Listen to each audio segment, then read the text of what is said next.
And I move on to next speaker, and I give the floor to the distinguished representative of Brazil, Her Excellency Ms. Regina Maria Cordeiro Dunlop. Permanent representative, you have the floor. Thank you. I would like to thank you and the UN Officer for Disaster Risk Reduction for convening this first session of the Preparatory Committee of the Third World Conference. Brazil also wishes to commend the competent work undertaken by the Special Representative Margareta Wallström. Allow me to share with you some of Brazil's views on the process and issues before us. The drafting process of a framework for disaster risk reduction is in the context of the post-2015 development agenda, should build upon and not put aside or replace the Hyogo Framework for Action, HFA, for its strategic objectives have not yet been achieved by the majority of states, in particular developing countries.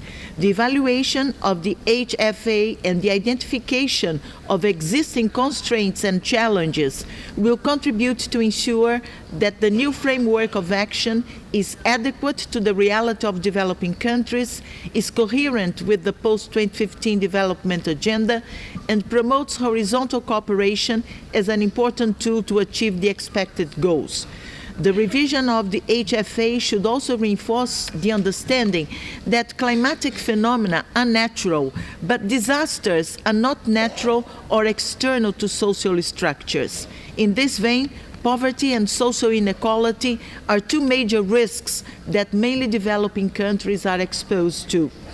Priorities for action and strategic objectives should address the roots of vulnerability to disasters through prospective measures and not only corrective ones that foster productive inclusiveness, income generation, access to services, and decent housing in urban and rural areas. A broader connection between the post-2015 development agenda process and the debates on climate change should be sought. In this context, a new model of sustainable development should be conceived in order not to aggravate extreme climatic events and communities' vulnerability to them. The conference should promote a new model of international cooperation for DRR based on the exchange of experiences, particularly through the creation and diffusion of research networks. The experience of the Center of Excellence for Disaster Risk Reduction, located in Rio de Janeiro, can be useful in this regard. We agree with the approach proposed by UNISDR that the new framework should focus on public policies for DRR, mainly those related to urban planning, territorial reorganization, inclusive growth, and social protection. To ensure effectiveness and bold results, it is important to promote the participation of civil society as well as the engagement of different sectors of society at the local, regional, or international level, while considering traditional knowledge and practices and respecting gender diversity and identity. We encourage UNISDR to promote a broad and democratic debate with civil society on the major issues to be discussed at the conference. We acknowledge the limits of engaging the private sector in the process.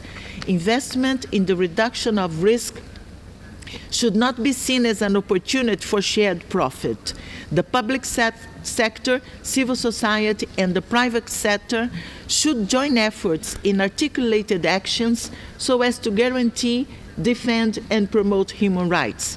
Brazil endorses the adoption of an efficient monitoring mechanism and its periodical review as sine qua non conditions for all commitments adopted at the conference. And finally, we agree that the third conference should take special note of voluntary commitments from interested parties.